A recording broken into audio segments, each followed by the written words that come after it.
Today is January 10th, 1997. We're interviewing Lore Perl, maiden name Roleg. My name is Esther Finder. We're in Beltsville, Maryland, and the language will be English.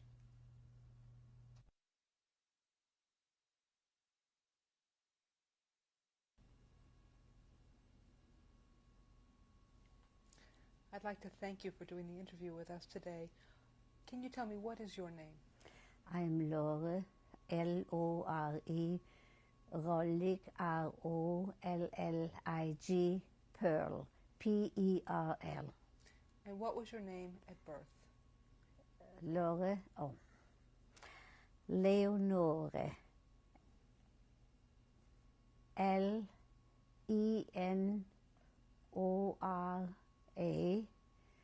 Louise, L-O-U-S-E, Rollig, R-O-L-L-I-G.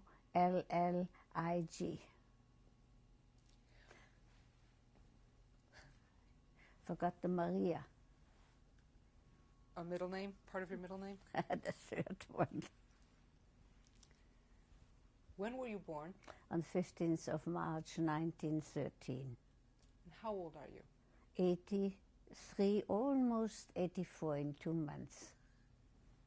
And where were you born? In Atzgersdorf, that was a suburb of Vienna, Austria. Could you spell the name of that suburb for me? Atzgersdorf, it's E-T-Z like zebra, G-E-R-S-D-O-R-F, Atzgersdorf. Is that where you grew up? That's where I grew up. Can you tell me what your suburb was like? A very quiet suburb, mostly working people. One movie, one butcher, one doctor, and one grocery store. That was it. Were there many Jews in the town, or was it predominantly No, Christian? There was only one Jew, that was the butcher. The grocer had a non-Jewish wife. That was a mixed couple. That was all. When I grew up, I didn't know that. Only when the Nazis came, I learned about it.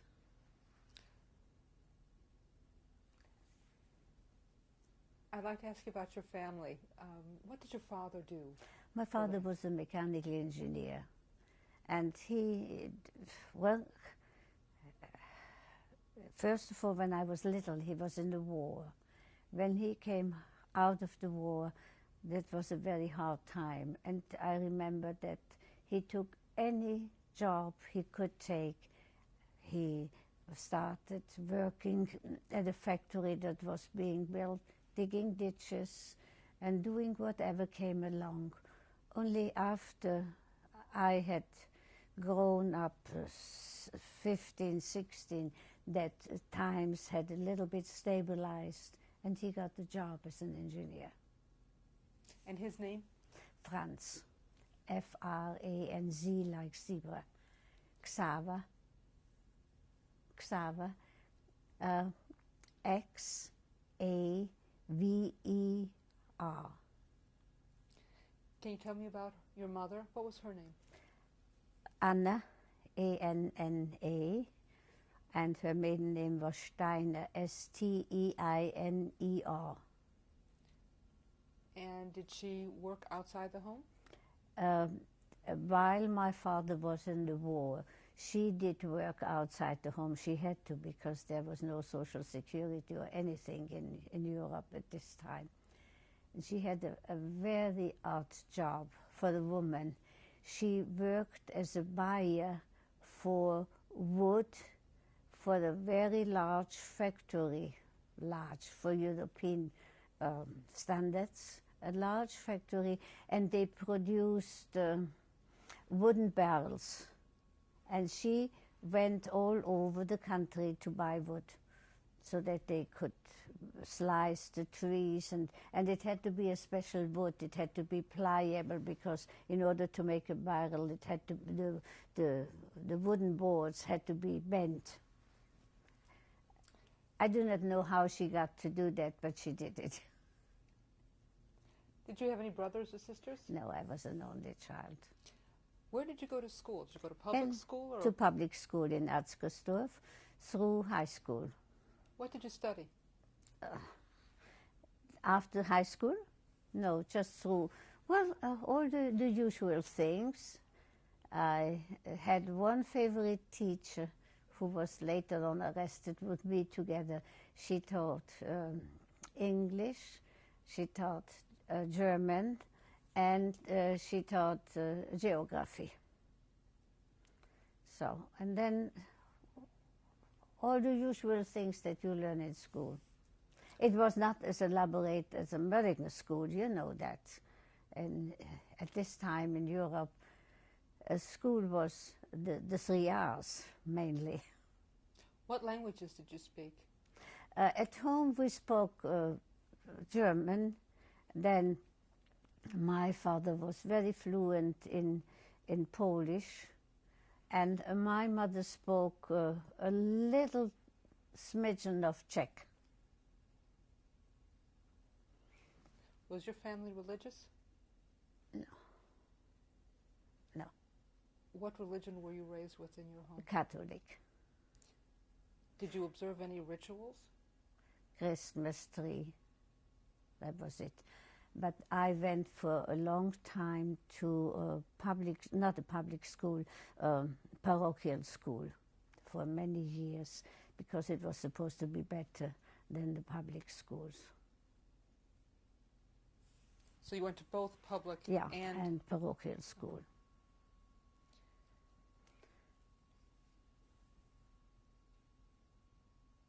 You said your family was not religious? No. What kind of orientation did you get in terms of religion in general from your family? Well, from my family, I had my mother's younger sister was very religious, and she occasionally took me to church on Sunday. And the only thing I have a memory of that I pulled the braids of a girl in front of me. My memory of church service. And well, my father was an atheist. He always said that religion is the crutch of the poor that is being given to them so that they shouldn't revolt. Did your mother also feel that way? Not so strongly, but my mother didn't go to church either.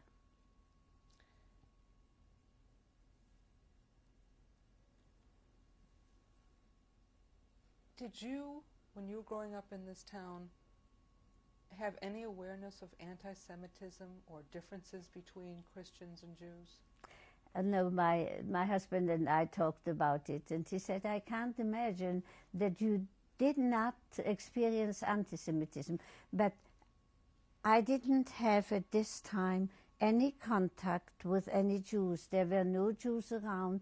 I didn't know who was Jewish, who was not Jewish. In our family, I don't think the word Jew or anything else was ever mentioned. Those were people, and that was it. And Bill and I talked last night about it, and he said, I can't understand that you must have heard it. But I never did. I had in school, there was one girl, she was Jewish, and only during the hour of religious instruction was she sitting in the rear of the class together with a Protestant girl. So the two of them were sitting in the rear. That was the only time that I realized that there's somebody different. It didn't matter. She was a girl like I.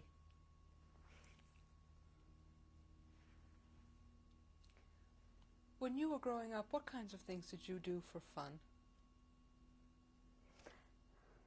You won't believe it. I went to 5 o'clock teas with my father, who was an excellent dancer. And all my girlfriends loved him for that. He practically taught all of us how to waltz and so on. That was about, and we also went a lot to the theater,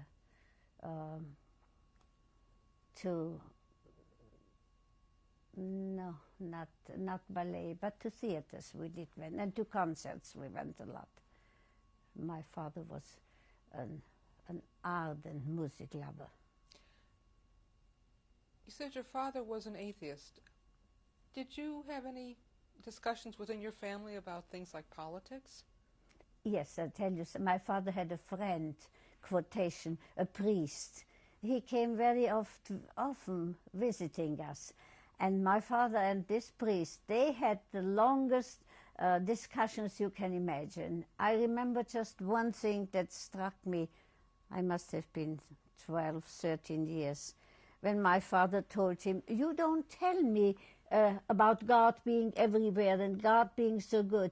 Where had he been when the people in the field, in the war, were lying there, bleeding, dying, calling for help, and nobody was there? Where was God then?" I don't remember what the priest said, but I remember this, what my father said at this time. It did impress me very much. And I think that this was probably also one of the things that made me think, maybe he's right. It came back when, after the war, the 6 million had died, right? Where was God? But we don't want to talk about it now. How often did you go to the city? Every day I went to school. After I had finished the middle school, I had to go to the city. I went to the college, for the teacher's college, because I wanted to become a teacher. I really wanted to become a doctor, but we weren't rich enough for that. Was life in the city very much different than life in your suburb? Yes, it was livelier. There was something going on. I mean, in Atzgersdorf we had a bus that went right to the city, but first we had to go with the bus to the streetcar, and then the streetcar went into the city. So you were kind of isolated there. While in the city you can go to a museum, you could go to a concert, we could go ice skating, and so on and so forth. Did you notice anything different in relations between Jews and Christians in the city that perhaps you might not have noticed in your hometown? I think the first time that if I think now back, that I became aware that being Jewish is something different, when the first day in the teacher's college, there was a very beautiful young girl, and she sat next to me and we talked together. And later on we became friends. She died last year in Los Angeles. We had been friends through all the years. She was Jewish, and she was very Orthodox.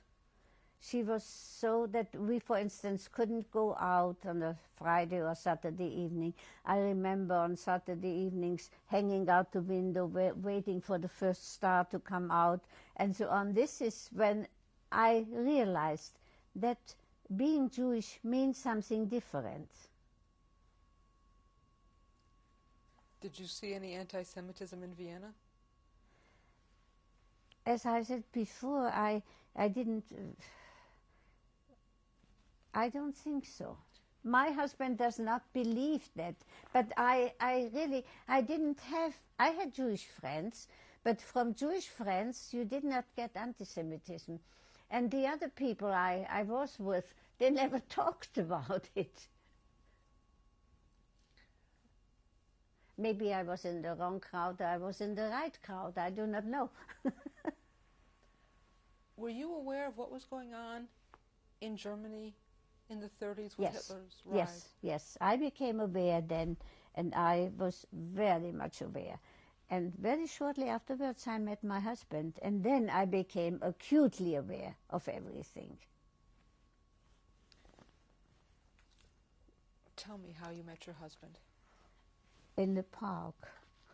I had a falling out with my husband because I had taken a job in the city, and I didn't want to every day for an hour and a half or 2 hours just travel home and come back. So I had taken a room in the city to live in the city close to where I worked. I'm going to interrupt. You had a falling out with whom? With my father. Okay. My father was very angry because this wasn't something you did. You didn't go out and take a room somewhere where you work. You stayed at home until you marry. So I was very upset, and I sat in the park and I cried. And there somebody walked by. I didn't even notice who or what. And then somebody said to me, you know, in Vienna in the park there are rows and rows of chairs, and they are with chains connected so that nobody could steal them. And there were maybe 10, 15 chairs. And he came and he said to me, is this chair here free? And I told him something, I don't remember, but I hissed at him, get lost. Something like that, you know, or leave me alone. And he sat down anyhow. And you know, he talks and he talks and he talks. And I forgot my crying and I was listening to him. And then we found out that he lived at Postgasse 1 and I lived at Postgasse 11. So we were almost neighbors. So he brought me home and we said goodbye, and that was it. Then we made a date. And the next time when we had the date, I came downstairs and I said, come up, I have a lot of friends upstairs. Come up and meet them. But he wasn't interested to come up with friends. So that was it. And then we went on and we saw one another. And this was in June when we met. And at Christmas time, we had decided we break up because there's no sense. I'm not Jewish. He would never marry a non-Jewish girl. So what's the sense? It's going, and his family would never forgive him, and he couldn't, and so on. And we, you know, you talk that over, and you talk that over, and you come to a decision. There's no sense. So we broke off. And what year was that? I'm sorry. In 38. No, in 37, pardon me. And at Christmas time, I did get a beautiful lilac bush, a wild lilac bush. It was blooming in a pot. This lilac bush later on survived all the war and everything in the garden of a cousin of mine. And when this bush arrived, a friend of mine said, that means marriage. And I told her, crazy. We just broke up. And, well, here we are, 58 years later. What attracted you to him? I don't know, probably his talking. He was a very talkative, very you know, he was not only a talker, he was an excellent speaker. People came from far to hear him speak. He was an excellent orator. So, of course, in my family, never much was talked about, or we didn't discuss things. And he knew so much more than I did. And he was also very handsome. Did you have any qualms or any reservations about getting involved with the Jewish man? No. Did any of your relatives or friends object to your relationship with him? My father objected for one reason only. He said, you don't know what you get into. that he will, Hitler is coming, he will have to emigrate, he will not stay here. You will have either to stay with us and worry about him, or be with him and worry about us. It will be a very hard life. He was right. But,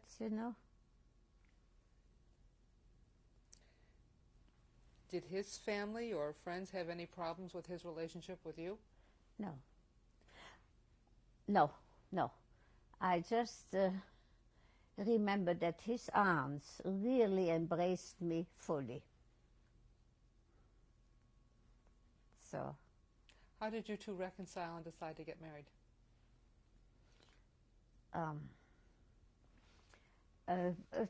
After I got the flowers, of course I called him and I thanked him, and we met again. And then we both decided, look, we are somehow bound together through, maybe it's God, I do not know.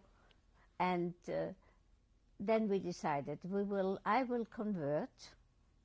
It didn't mean much to me. I shouldn't say that, but it really didn't mean much to me. I converted. I met the rabbi, and he was very reluctant. But then he decided he would marry us. And then it was supposed to be on my birthday on the 15th of March. That was the day Hitler marched into Vienna.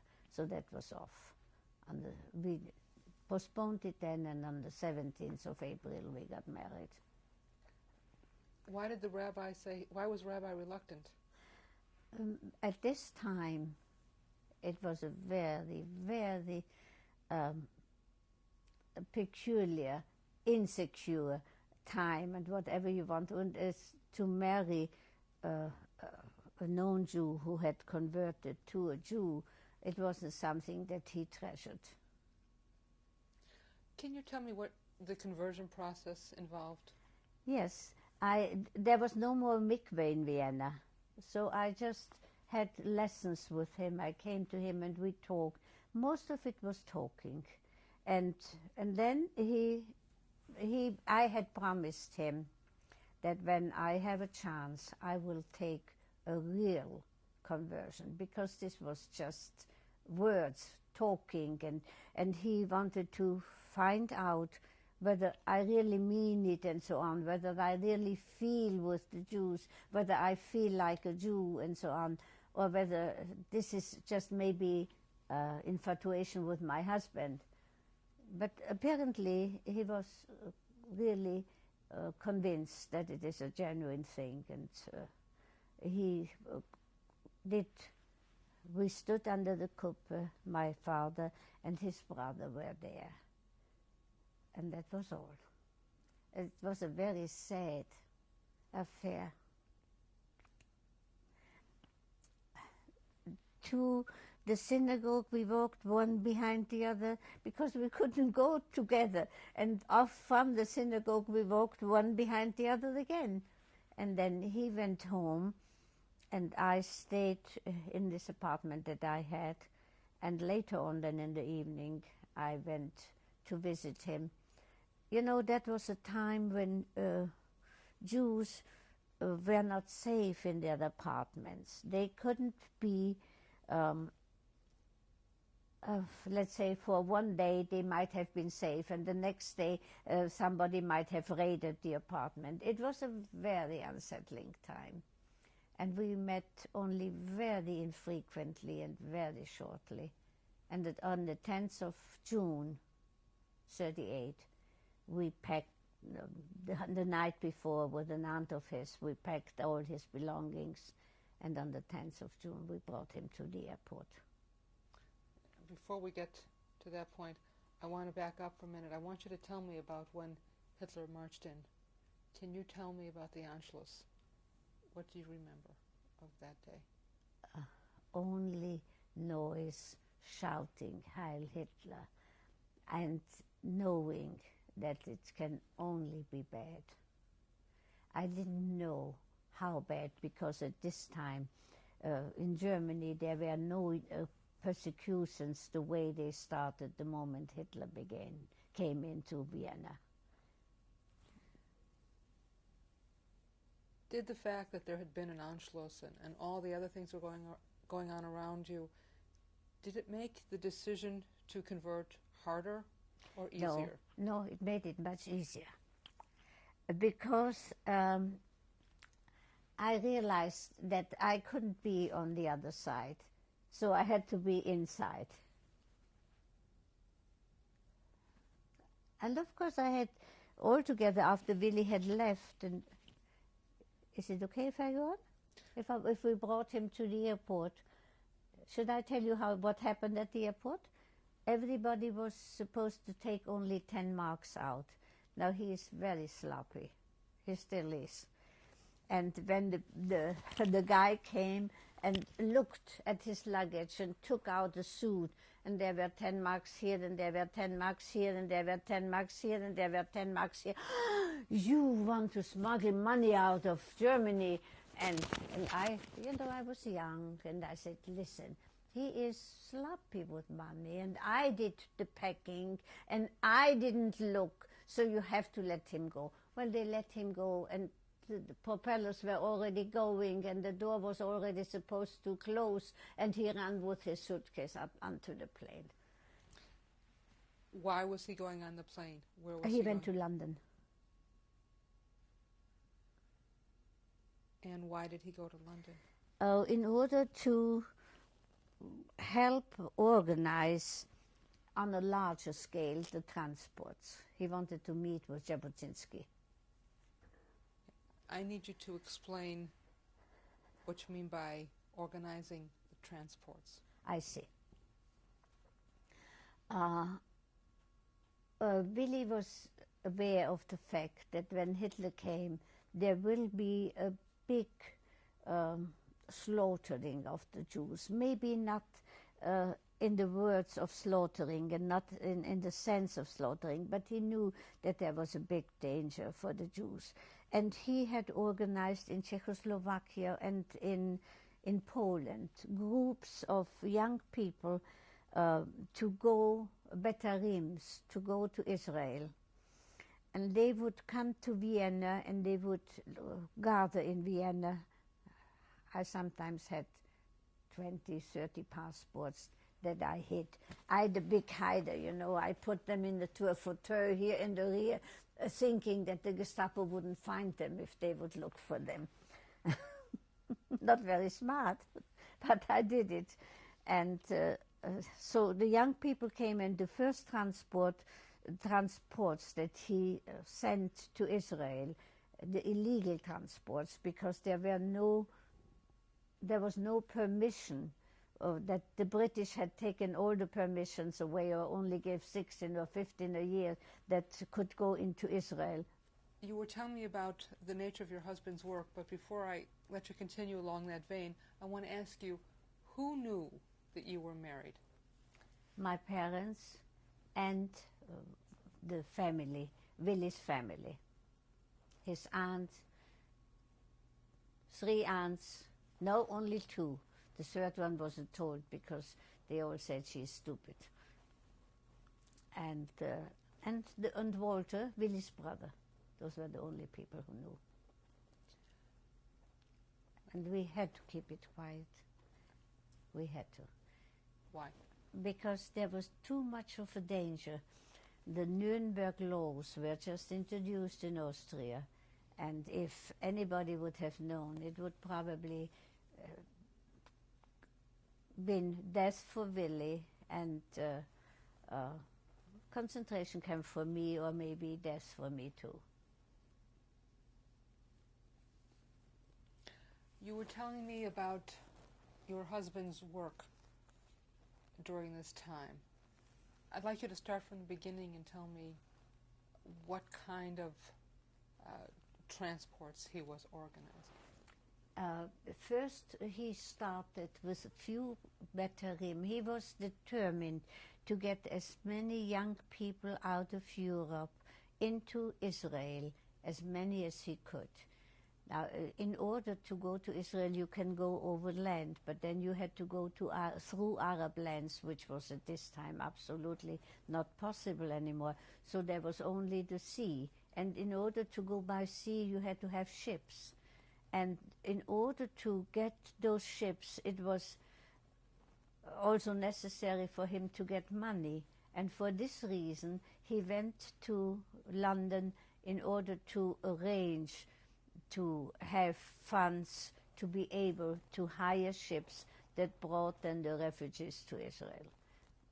With this undertaking, he brought about 40,000 people to Israel. 50 years after the last ship, the Zakaria, was landing, we went to Israel for a reunion. They were in the port of Haifa, where the reunion was supposed to be. There were several thousand people, all honoring him.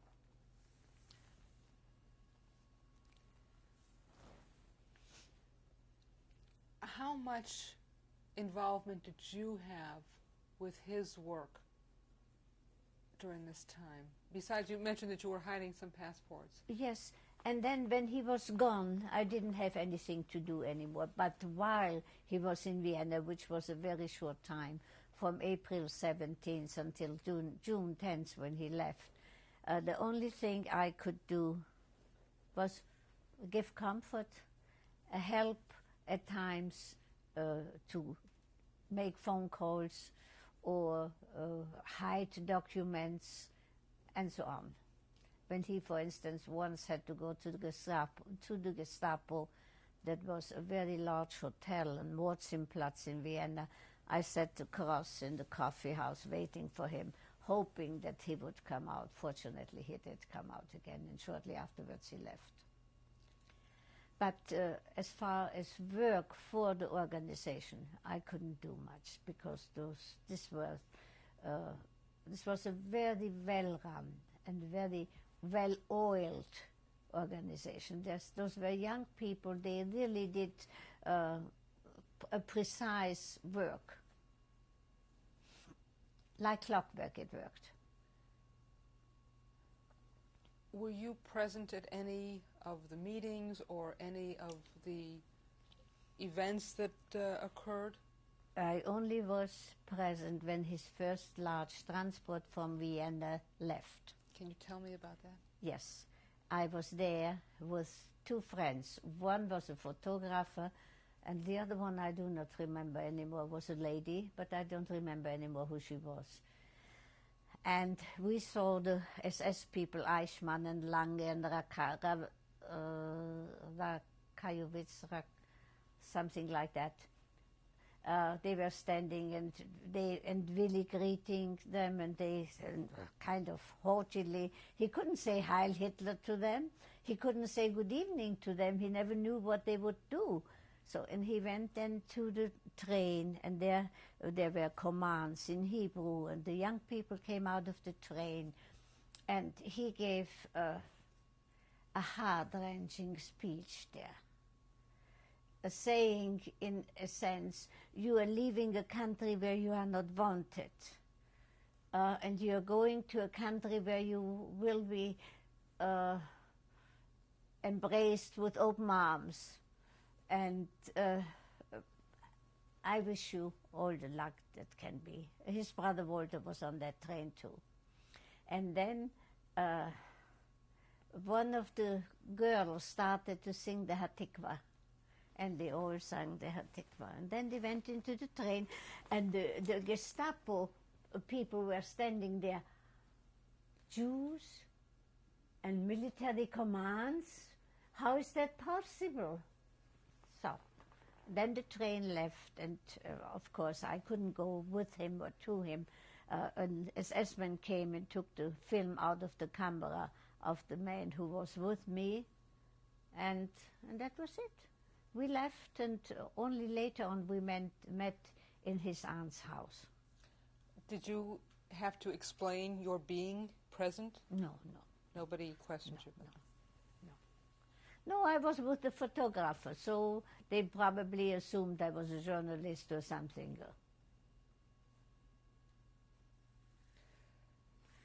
Can you tell me about some of the changes that were going on in Vienna around you? That's a very sad thing. You know, the first days already, they started harassing people. You could see all Jews with their beard washing the sidewalk. They beat people without any reason. Jews were not supposed to walk on the sidewalk. They were pushed off onto the road. And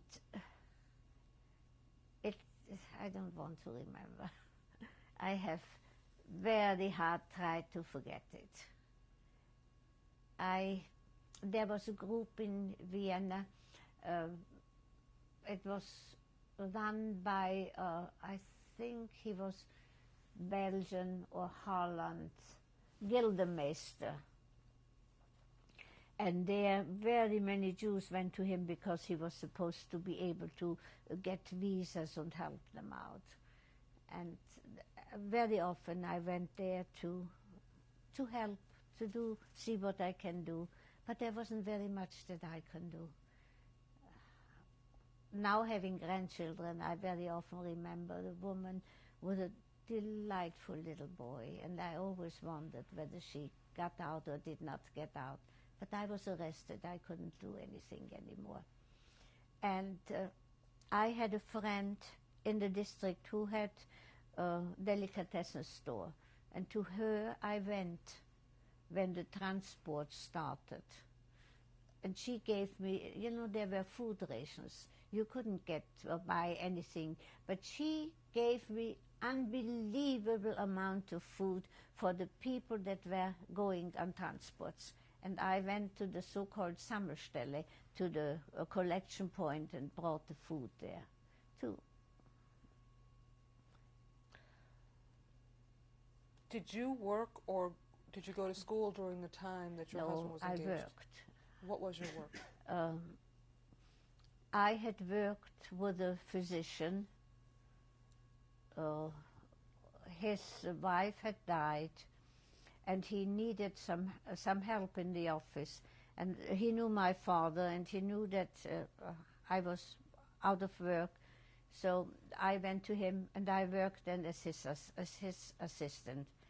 Shortly after the Nazis had come, he got a summons to come to the Gestapo. And he was very naive. He wanted to go to the Gestapo. And I told him, you are not going. And I packed 2 suitcases of his, and I practically forced him to leave the country. He went to Luxembourg, and he survived. We met him later on after the war in England. Do you want his name? Walter Weil. And many occurrences like that happened. You know, people thought I was in the army, I was an officer. Why should they do something to me? I have always paid my taxes. I was a good citizen. Why should they do that? But the Nazis were they were animals.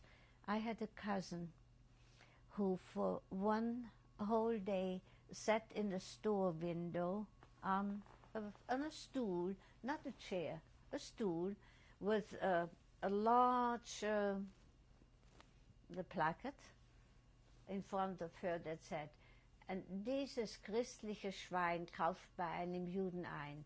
This Christian swine buys in a Jewish store. And for the whole day she was sitting in the window. That's what they did to people, you know. It was all, everybody could do anything and everything. It was just, you were just at their mercy. If the neighbor said you had said Hitler is a swine, the police came and arrested you. It was an unbelievable. I was only happy that Willy was gone. Was he was only brought in for questioning by the Gestapo once? He was never arrested or anything? No, yeah, he was once arrested, right in the first days. There, the police just picked up randomly, and he had a summon to the police station, and he thought that it is in connection with the transports.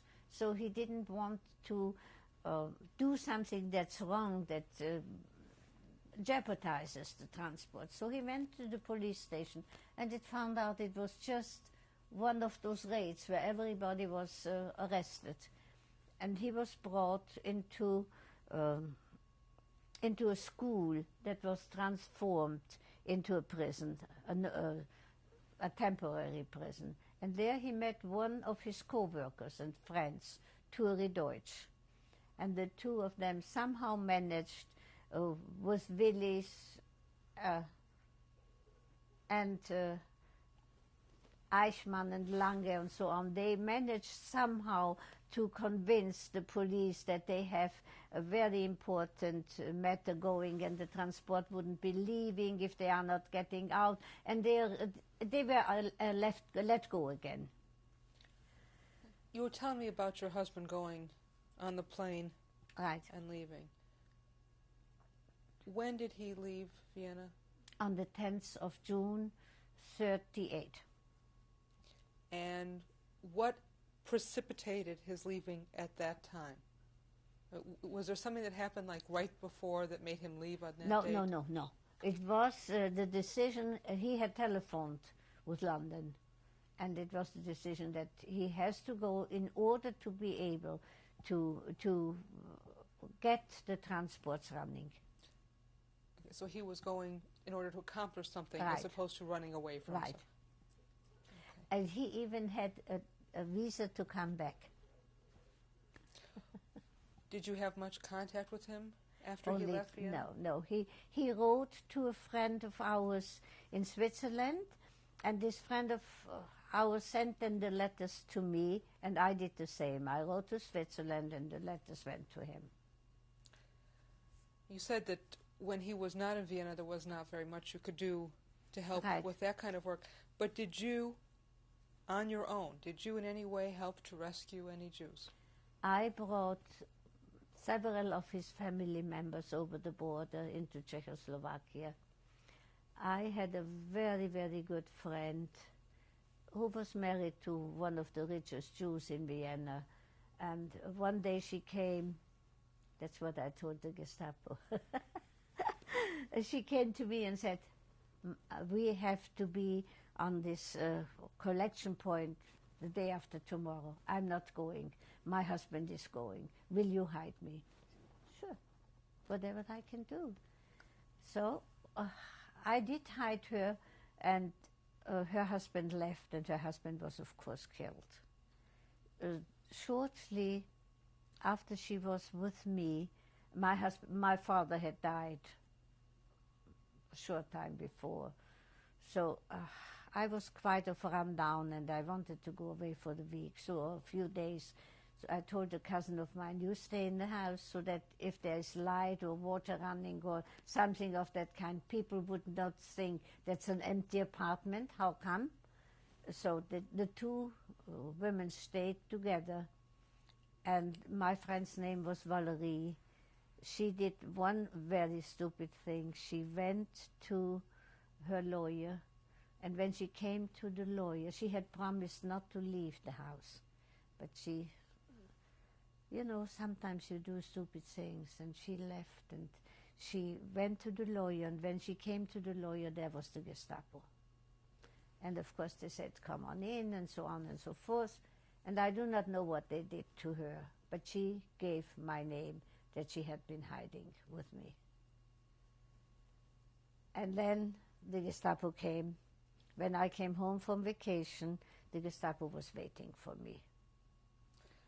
And they took me to Gestapo headquarters, and they interviewed me. And I always said, I don't know what you want. She had a spat with her husband, and she said, I want to get away from him for a little while. So why shouldn't I have kept her? I don't know whether they believed me, but they let me go. Can you tell me what kind of arrangements you had to hide her? I mean, were you living alone at that yes. point? I just want to make sure. How did you provide for food or medicine, or how did you take care of hiding a person in your apartment? First of all, I didn't think it would be for a very long time. Food, we had coupons that we could get food. Whatever we had, we shared with her.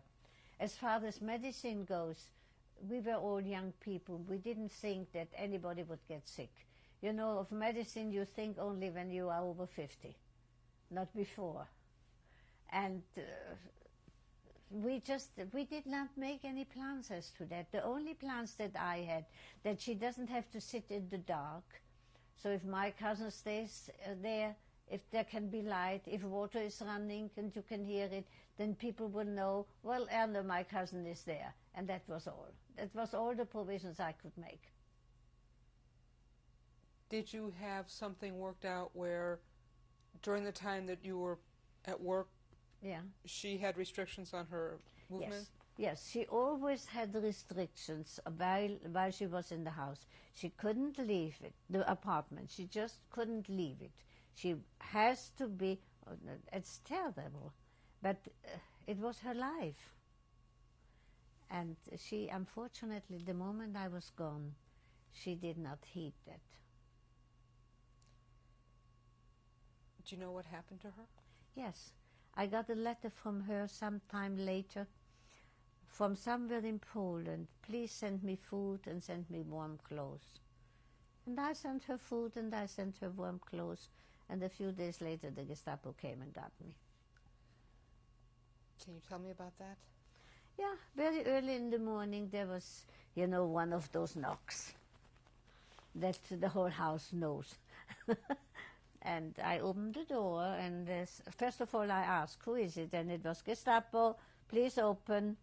So I opened, and they came in, and the guy who got me was rather decent. He let me dress alone. He didn't watch me, because I was in my nightgown. You know, I could go to the bathroom, and he didn't watch me. That was really his duty. And then when I was ready, we went, he took me to a coffee house for breakfast. And then, don't forget, I was young and I was pretty. And then he brought me to the Gestapo. And of course at the Gestapo the guy was threatening and didn't believe me anymore that I only hit her because she was had a spat with her husband and so on. And well, from the Gestapo I was brought to the prison Rossauer Lande, and there something happened that was like a miracle. You know, all day long I was gone, and I was standing there on the corridor. It was a very, very wide hallway, and finally one door was opened that I was pushed in. It was a room that was filled with mist and smell of unwashed bodies and menstruation and so on and so forth. It was terrible, and it was like a shock, and I leaned back against the door, and out of this mist came a person and said, "Don't worry, it's not so bad." This was my former teacher. She was already there. And she went then to Ravensbrück, and when I came to Ravensbrück, she was already there too. She had brought one relative of her, or wanted to bring her over the border into Hungary, and they were both arrested. Can you tell me about the questioning or the interrogation that you got? How were you treated, and what questions were you asked? I have very, very hard tried to forget it. And I think the only thing that I remember is that the guy had... I always, you know, my argument when I argued with somebody like that was always, if I had a friend for years, I cannot forget and just turn around. If you would have a friend like that for years, would you do? Yeah, but I wouldn't have a Jewish friend, was always the answer. Now, this guy who interrogated me had kind of a steel, like where you beat eggs with. but it wasn't around it. It had the steel springs came up, and it was bound at the bottom. And he asked me, "Do you know what that is?" And I said, "I don't know what it is, but I can imagine." And that is about the only thing that I can remember. Everything else I blocked out.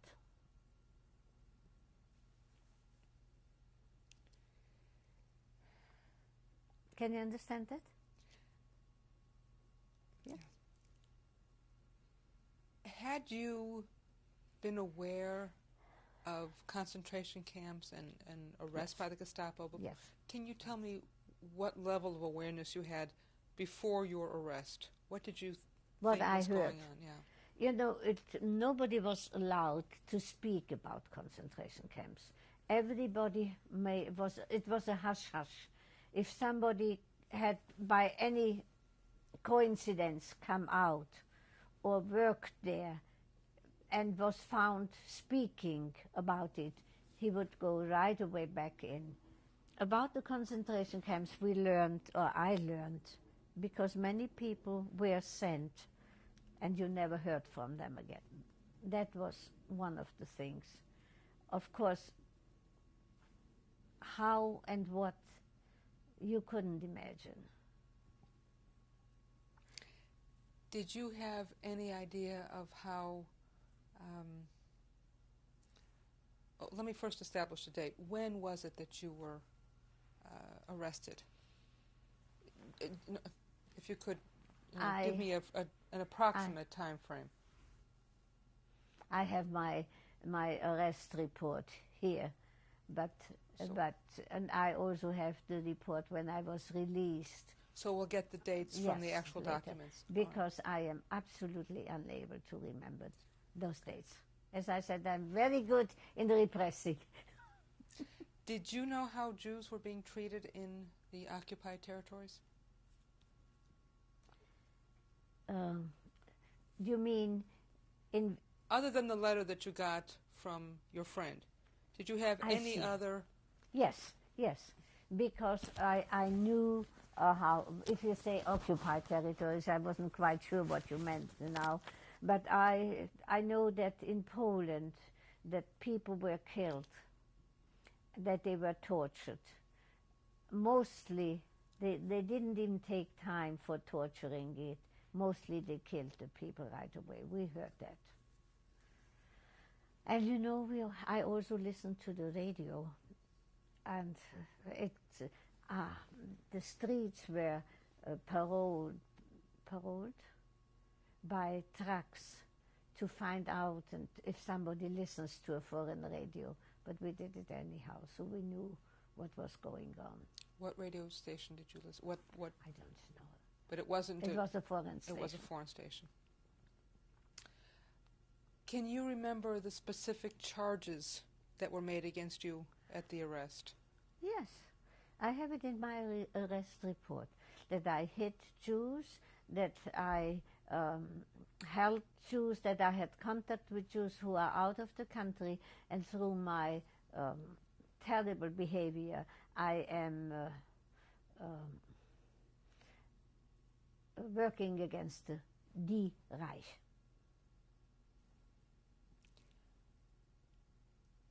Tell me what happened to you after the interrogation and you were in this cell and you had the encounter with the woman that you had known before. What happened to you next? I was in this prison, I was for about 3 weeks, and it was not a pleasure. But I had at least a friend who came, and she brought me food, and she brought me clean clothes, and she brought me a toothbrush. That was very important. And she went to the Gestapo, and she bothered them so much that they said, if you come once more, we keep you here. So she gave up. But when I was in Ravensbrück, I still got packages, food packages. From her and name? from other. Caroline Lipinski. She was married to a painter who is a very well-known painter in Austria, Konstantin Lipinski. I have several pictures of his. And she was a very hardy person. She would fight with anybody if she thought she was right. And she was able, I told you I had a friend who had a delicatessen store. Lena had taken over this friend, and she was sending now packages to me, the packages that I brought first to other people. And so you were 3 weeks in the prison. And then I went by train. It was unbelievable. We went through prisons. You know, from Vienna to Berlin, it's about, let's say, a day's trip. But they needed the railroad for their transports. They didn't always have the free railroad for prisoners. So we were every night in another prison. And I know that one prison in Linz in Austria was almost beautiful. It was clean. All the others were terrible. And one of the worst one was, of course, the Berlin Alex, the Alexanderplatz prison. While I was there, the bombs were falling, and part of the building just was razed down.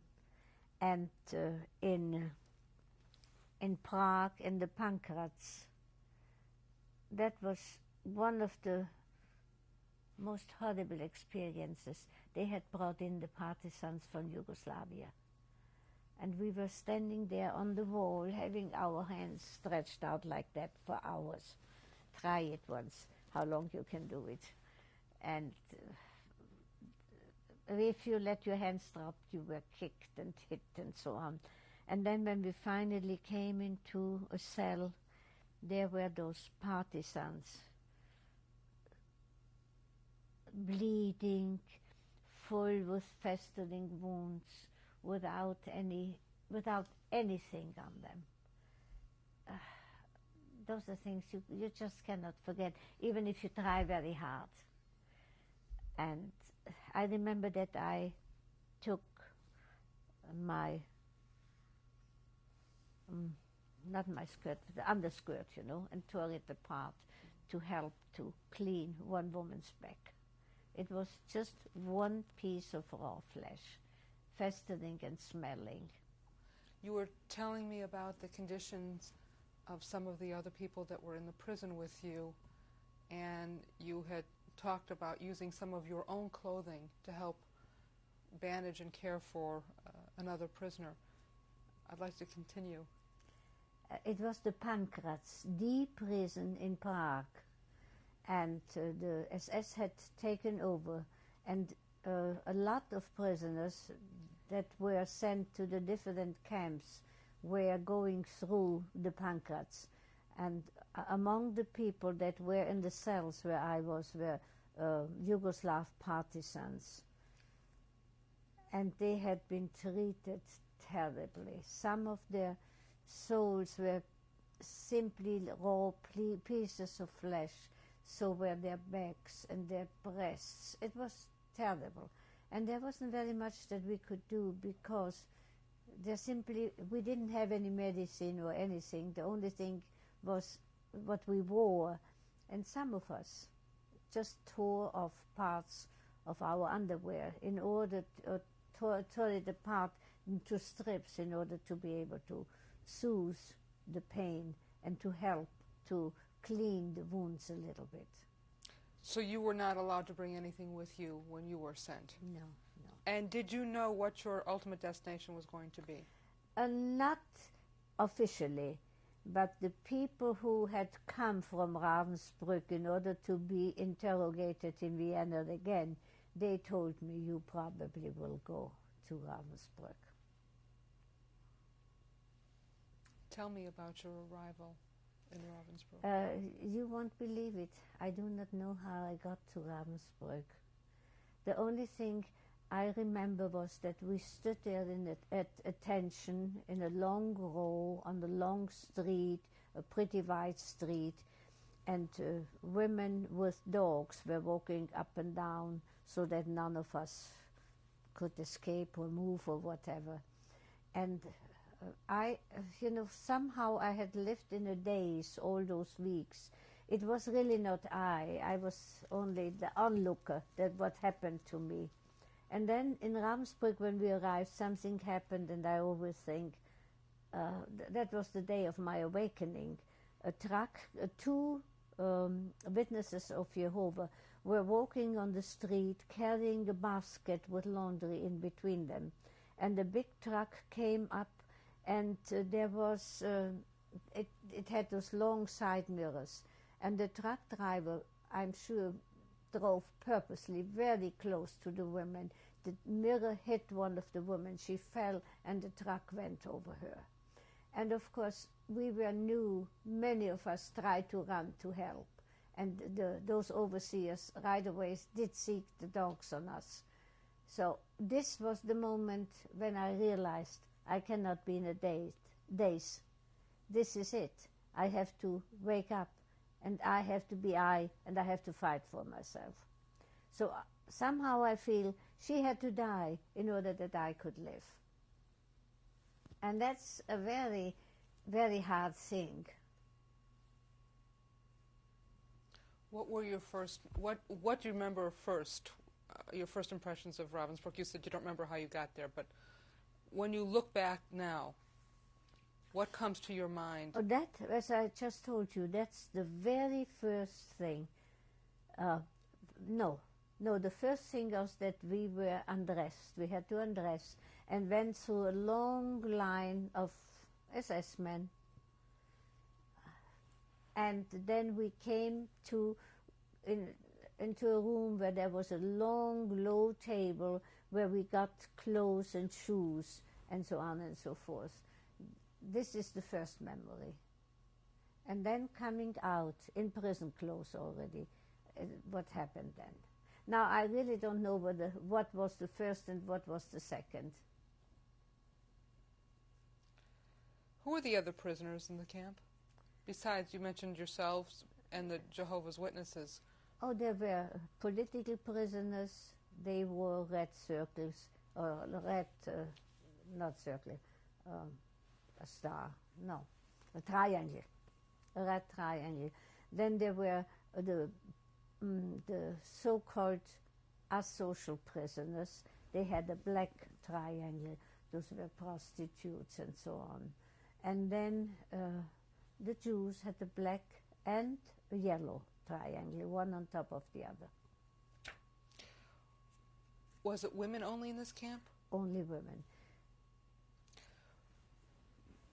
Was there a hierarchy of prisoners? Yes. Can you explain how that worked? Yes. For instance, I was on Block 1. I was privileged to be in Block 1. Block 1 were intellectuals mainly. One of the people that came out of Block 1, she was the block eldest, the leader of the block. She became a member of parliament in Austria after she got out. And then there were several other people who were prominent in politics in Germany. They stayed, this was the so-called noble block. And then the other blocks were where everybody was mixed together. Were you treated differently in ways other than the blocks that you lived in? We were treated differently, yes, because the people in that block all had functions where they at one time or another got in contact with SS. So the SS was wanted to make absolutely sure that they do not get lies or whatever from us, so we could at least once a week take a shower. That was a privilege, believe me.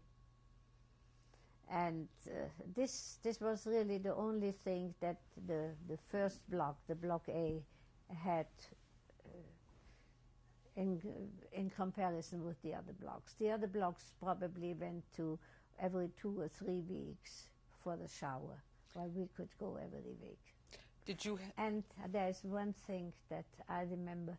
when I came to New York, every time we went to the Lincoln Tunnel, I got sick. And I didn't know why until we went through why do you get sick? Is this, is this, is this, is this? And then one day I noticed that the Lincoln Tunnel has black tiles on the bottom and black tiles on the top. And I remembered that was the memory, the deep, deep memory. That was the bathroom in Ravensbrück. After I had found out where this comes, I didn't throw up anymore. I could go through the Lincoln Tunnel. Did you have any contact with the other prisoners, like with Jewish prisoners or with... There were very few Jewish prisoners. I remember one lady, she had a tobacco a store in Vienna. She was, for me then, a middle-aged lady. She must have been 45 or so. She was the most charming, outgoing person you can imagine. And one day she was gone. Shipped out. Oh! Please stay seated.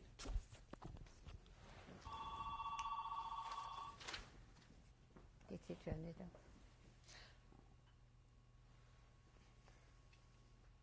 Hello? No?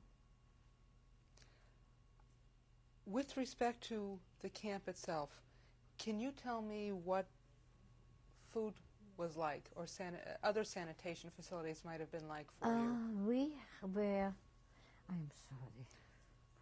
We had a bathroom with several sinks on the wall, and for washing the feet, which was very important, kind of whatever you call that, I do not know. Things also, you know, that you can put your feet in, because the streets in the camp were sand, some of them red clay, and it stuck to your feet quite badly. And the facilities, the toilets, I think there were about 6 toilets for the whole block. I might be mistaken, but I left. Turn it off. Were there any medical facilities? Yes, that was called the Revier. And here in the Revier, you could go when you felt sick. See, I had, for instance, here, the overseer had stabbed me. And I was working at the bookbinding, and she was angry at me, and she stabbed me went with a scalpel after me, and I made like that, and she stabbed me here. Why was she angry with you? Huh? Why was she angry with you? Oh, she wanted me to do a box as a gift for somebody, and apparently I did not have that box according to her specifications. So she was very angry. She was a very tiny woman, and this is what happened. I saw the finger started right away to go straight, and I went to the Revier, and they couldn't do a thing. They didn't have medicine or sutures or needles for the soldiers. They didn't want to waste it on prisoners, so nothing happened. I still have that. Did all the prisoners get the same food? Yes, but the Polish prisoners got packages, and some people, like I, for instance, I got packages too. So this was a survival. You know, I did weigh 90 pounds when I came out of camp. I was really...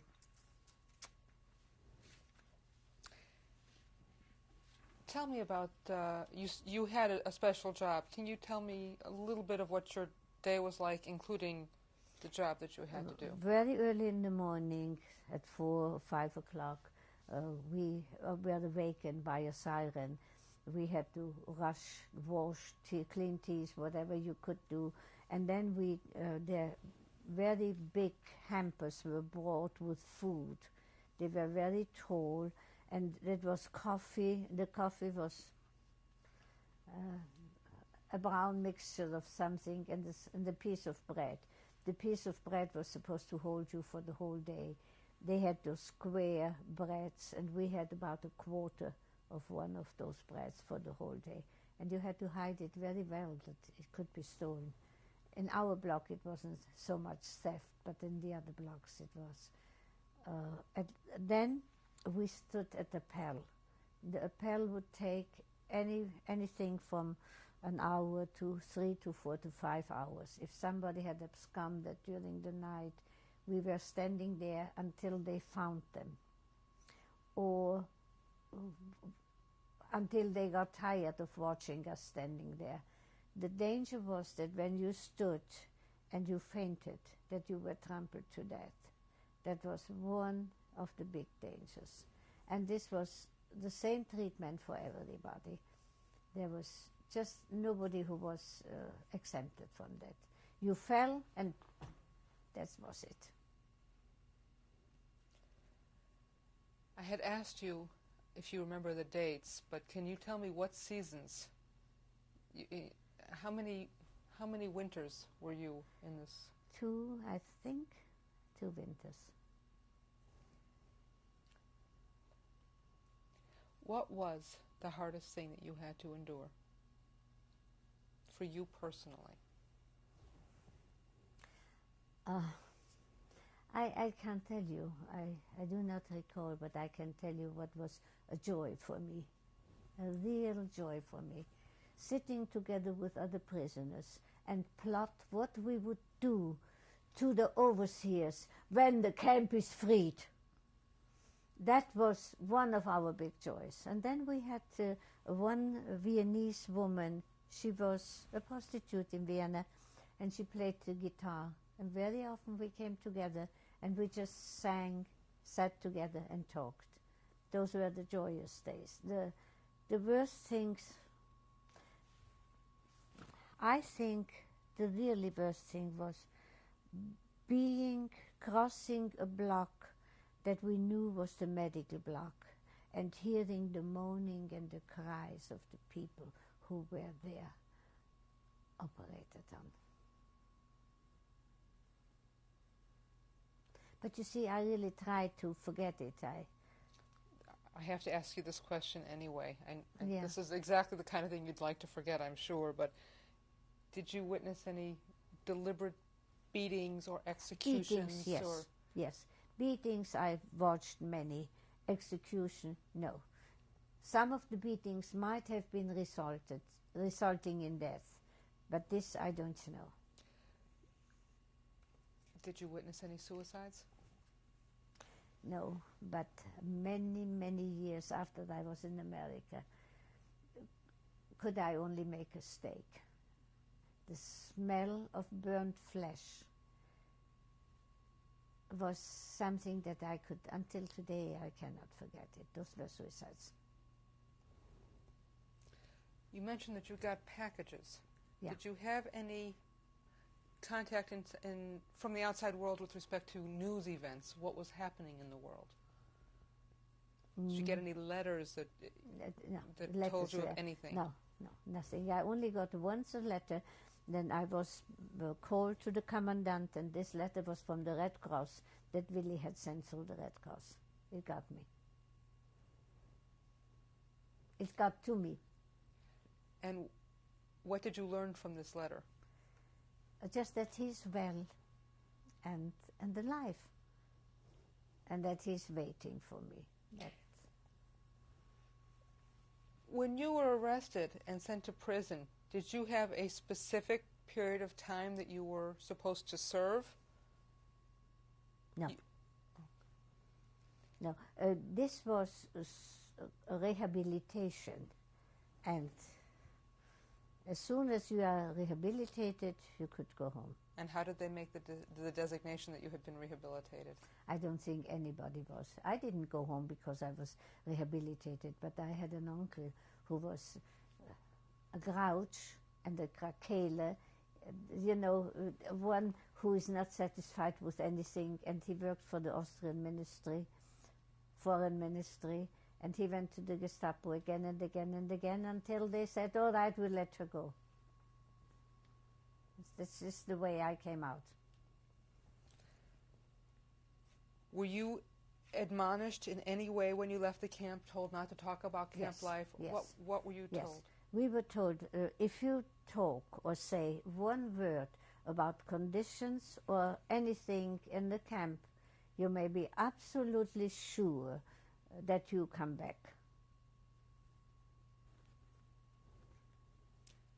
You know, it didn't help very much because at this time the bombs were falling all over, and whatever you said, it couldn't be monitored or anything. Can you tell me about your release? How were you notified that you were going to be released? I was standing in line at the appel, and my name was called. The name was called only that you are either going home or that you are being shipped out somewhere else. I didn't know which one. And one of the women who was working, not closely, but who was also working in one of the offices, she would talk to me and whisper to me, will you please, that's my husband, will you please call when you come to Berlin, my family. It was very good I had this number, because when I came to Berlin, there was an air raid, and when I wanted to go into a shelter, and I had to show my identification was only this piece of paper that I was released. So the warden there said, for people like you, we don't have a shelter. So I stood there while the bombs were falling and just hoping that nothing will hit.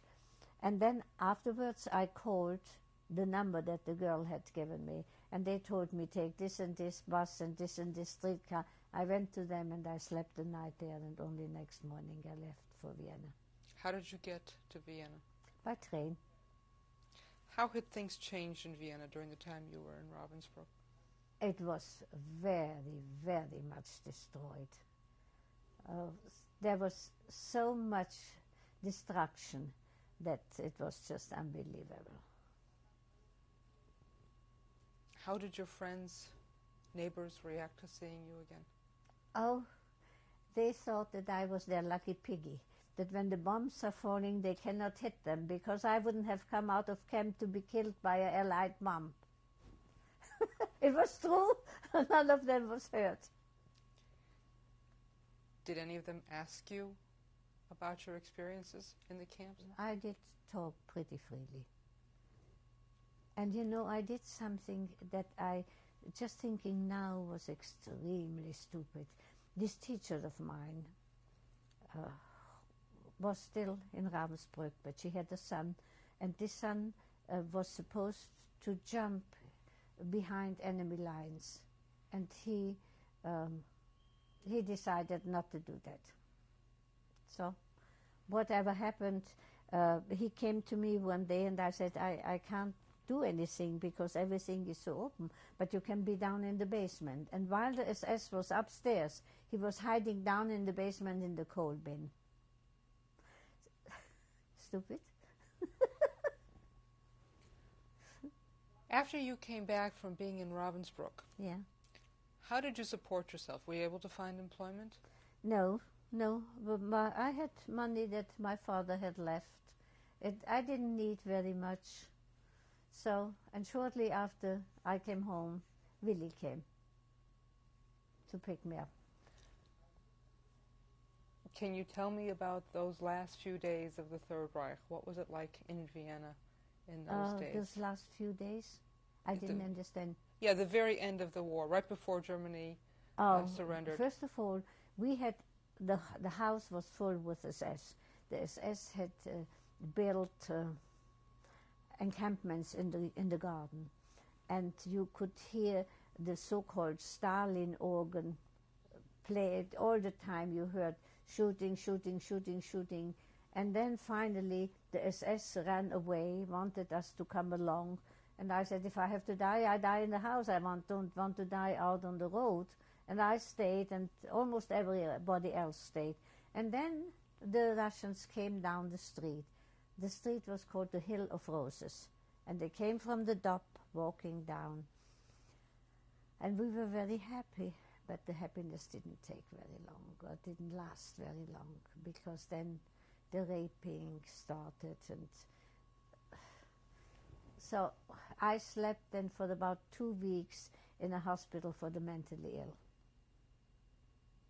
And you did that for what in purpose? order to avoid, I mean, I was such a skeleton, not that anybody might have found me then attractive, but they raped old women too. Where were you when you learned that the war was finally over in Europe, that Germany had surrendered? I do not recall.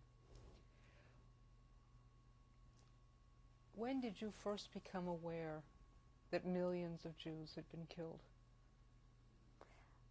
I think already before I went to Ravensbrück. I didn't know about millions of Jews, but I know that Jews were being killed. That millions of Jews were being killed, it was only after the war when things became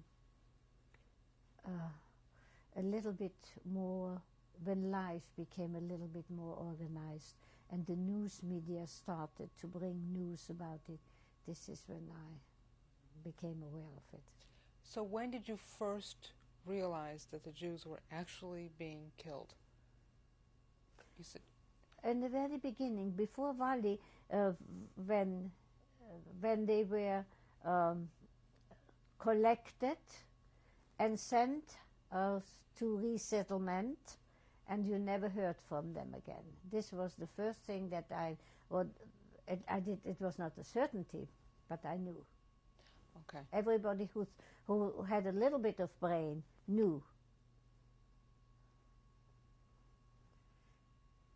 Okay, you had your suspicions, but Yeah. Okay, that's fine. Tell me how you and your husband reunited. As soon as everything calmed down a little bit and the Russians moved away a little bit, I collected the children and made a kindergarten again. And one day a friend of the wife of a friend of Willis, called me. Her father had died. And as you know, everybody, Lore, please try to get me a casket for him, else he'll go into a mass grave. And of course, I got her a casket, and I left the kindergarten and went down the street, as I said, the Hill of Roses. And I was standing there with this cousin of mine who had stayed with Valerie in the apartment while I was away on vacation. And a jeep passed me, and I said, oh, those damned Russians. They stopped at the house, and somebody with a pistol banged at the door. And Mutti Teichmann's son, this young man whom I had hidden in the cellar, in the coal bin, he said, those are not Russians. Those are either Americans or British. And I said, Americans or British? This is Willie. And I started running. And you know, Willie had he still has that, a very peculiar way of standing. He puts his head down and his tummy out and his shoulders hunched. And this is how I recognized him. And I started shouting, Willie, Willie, Willie, Willie. And that's the end. No, it's not the end, because then we packed whatever I had packed. I was so sure he would come. We put it in the jeep and we left. And he took you? He took me into the American zone. It was quite a journey, because all the Russians that had come and were prisoners and of the forced labor, they all came back. And they came back, they had looted the houses, and they came draped in beautiful things, all the beautiful hangings from the walls. They had fantastic hats, and we drove, and our lights shown on them, and something that you cannot forget, like a fairy tale. And then we came to his post, and from there I had to go. He brought me to Bad Nauheim, into a sanatorium, where I stayed for about 4 months in order to, I had some heart problems. Now I am just well and happy.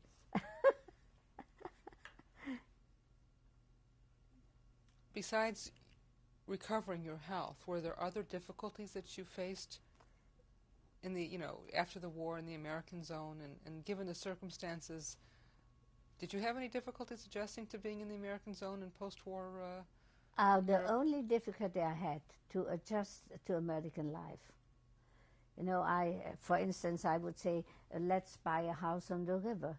So when we first drove up the Hudson River and there were those big houses, he said, which one do you want to buy? Well, I mean, while you were still in Europe. Oh, no. How long did you stay in Europe? Until this October 46. What was the nature of your husband's work in Europe during that time? He was at this time with war crimes. Can you be more specific? He was working on the Malmedy massacre case, where American soldiers were at the crossroad in Malmedy killed by the SS. They were supposed to be prisoners of war, and they were supposed to be under the convention, the Geneva Convention, but they were killed anyhow. And he worked on that. And you were telling me about your husband's work in the post-war war crimes trials. How did you perceive this era of the war crimes and the trials that were going on? I don't know. Somehow I remember that I felt really glad that some of the people are being brought to justice. On the other hand, I thought the mothers and the wives and the children, they are still there. They do not know. And those Germans are really, you tell them, some officer tells them, and they do. No thought of their own. It's true, most of them, if they would have refused to do what they are being told, they would have been killed. I do not know whether it isn't better to be killed than to kill somebody. This is up to anybody to decide themselves.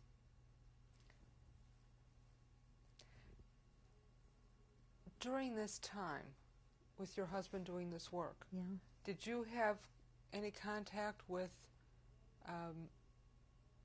anybody other than U.S. military and their families? Did you have any contact with local civilians? Yes, in Dachau, when we were supposed to move into an apartment, we were put into SS barracks, and I couldn't stay there. So my husband went to the German official and said, we need an apartment. And we were brought to some villa, and there was a man and a woman, and they objected very much that we are being quartered with them. There are so many Nazis, and why should we just be quartered with them? He had been in the concentration camp for, I think, 70 or 76 months. He had lost an eye, and he was taken for all kinds of experiments and so on. So he really was burned up that we were quartered in with them. But we told him we don't need the whole house, 2 rooms for us will be enough. And the first night we heard a crying, wow, wow, we didn't know what it was. And of course I went after the crying, and there they were sitting on the steps with a puppy. And the puppy was new, and we sat down with them and we talked about dogs and about everything, and a friendship developed. They came visiting to America, and when we came to Europe, we always were with them. Then my husband helped them to adopt a child, and they are both dead now. But the child still comes every year for my husband's birthday over here. The child is a grown-up, has taken over the family business and comes over every year. In fact, he will be here in February again just to visit with us. I want to tie up two loose ends about your time in Europe before we get on to your coming to the United States. The cousin that was with Valerie when you went away from Yes. did anything happen to her? Yes, she married an SS officer, and she had a child with him, and she lives now in Austria. But nothing bad happened to her as a result of... No. And the woman that your teacher, the woman that you had known before and saw again in Ravensbruck, what happened to her? She was released, and we kept very close contact. She visited us twice here, and whenever we went to Europe, we visited with her. In fact, she was Salomon's grandmother. He adopted her as his grandmother. When did you come to the U.S.? In October 46. Where did you settle? First in Mamaroneck, New York. And why? On the ship over, there was a cartoon, the Peter Arno cartoon. And the Peter Arno cartoon said, women like that, society women. And the secretary sitting down there taking notes. And the women on the dais said to the women down there, and now you take those messages and write a letter to Marshal Tito so he should know what the women of Mamaroneck think about him. We never knew Mamaroneck this or that. So Willie said, Mamaroneck, it's with a cartoon like that, must be a good neighborhood. We came to New York, he went to Mamaroneck, we bought a house in Mamaroneck. Did you work in this country, outside the home? Just Sunday school teaching and things like that, nothing else. You have children, grandchildren? 2 sons, 4 grandchildren. Can you tell me a little bit about them? The older son is quite a guy. He's a lawyer. He works for the Library of Congress. And he is in the drug and terrorist business. Somehow he makes trips all over the world to get to conferences and so on about drug and terrorism. The younger one is a veterinarian who studied in Italy, and he has also a son and a daughter. He has married only a very short time ago. 3 years ago. What are their names? Solomon's kids are Jonathan and Juliana Rachel. And Raphael's children are called Gilly and Ori. Raphael's wife is Israeli. That's why the kids have Israeli names. What kind of work did your husband do in this country? When he came here, first he tried to sell key rings. But my husband is not a salesman. He didn't succeed. And then he went, of course, to Columbia University to make, we had this bill of, was it the Bill of Rights? The GI Bill of Rights. We got some $225 a month. That's where we lived on, what we lived on. And he went to school, and he was always very interested in handwriting analysis, so he gave lectures on handwriting analysis all over the country. And this was, until he had finished his degree, we lived on that. Not grandly, but we lived. And then, after he had, then something else. He was recalled into the army. When Eisenhower went to Paris, there was some kind of, what kind of war was that then?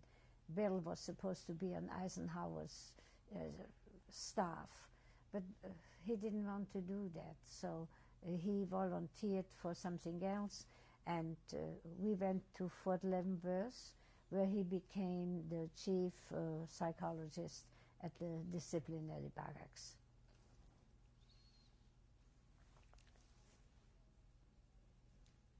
When you look back, do you have any regrets about any of the choices that you made in your youth? I don't have any regrets. I'm sorry about the things I couldn't do. That's all. You know, those are not things that I did, but things that I was not able to do. This is what still bothers me today.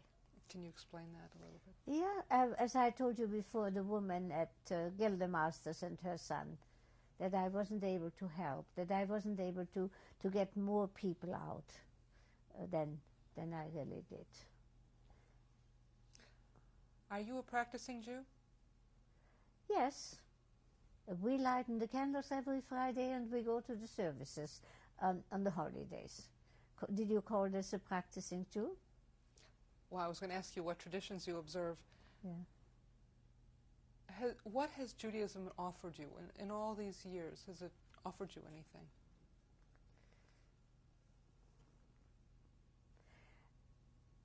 A lot of self-confidence. What the Catholic religion does to somebody with very low self-confidence is presses them down. I think the Jewish religion helps you to develop yourself. You are even able and you are allowed to argue with God. In the Catholic religion, oh, this is a mortal sin. What does being Jewish mean to you? Nowadays? I don't know. I am now so Jewish that I couldn't even tell you what it means to me. It's a way of life, a way of looking at life, and I think most of all, a way of trying to help. Right? Can you elaborate on what you mean by trying to help? Well, you can do charity in a lot of ways, and this is what we all, both of us and the children, also try to do.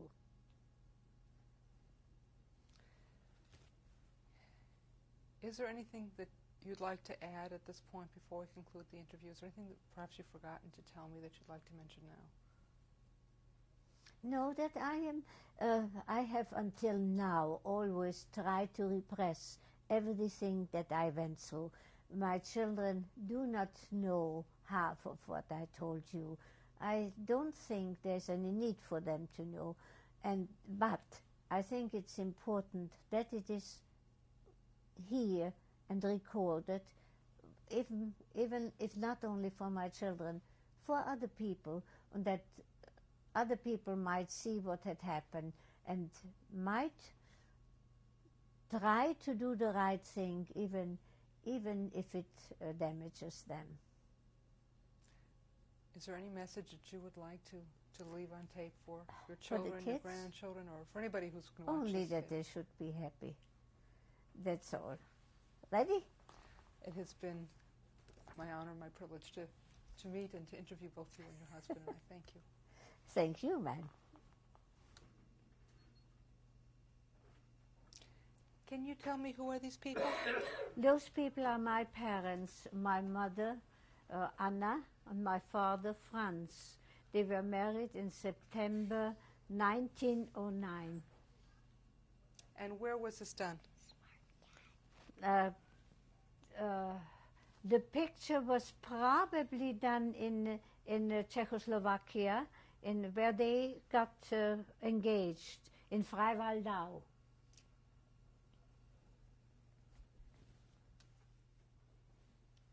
Can you tell me what this is? This is my arrest order.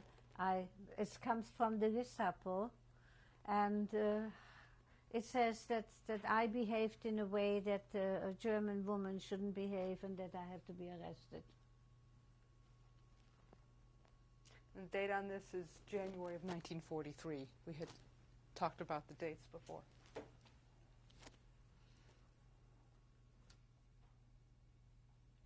Can you tell me what this document is? When I was released from Ravensbrück, this is the document I got. And the date on this is October of 44.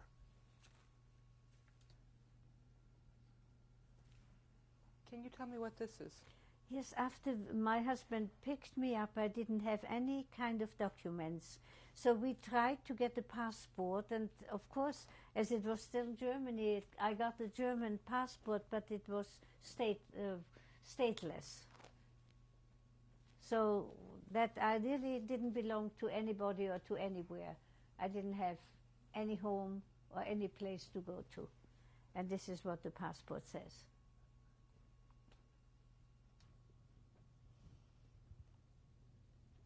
Mrs. Pearl, would you introduce your family to us, please? Very gladly.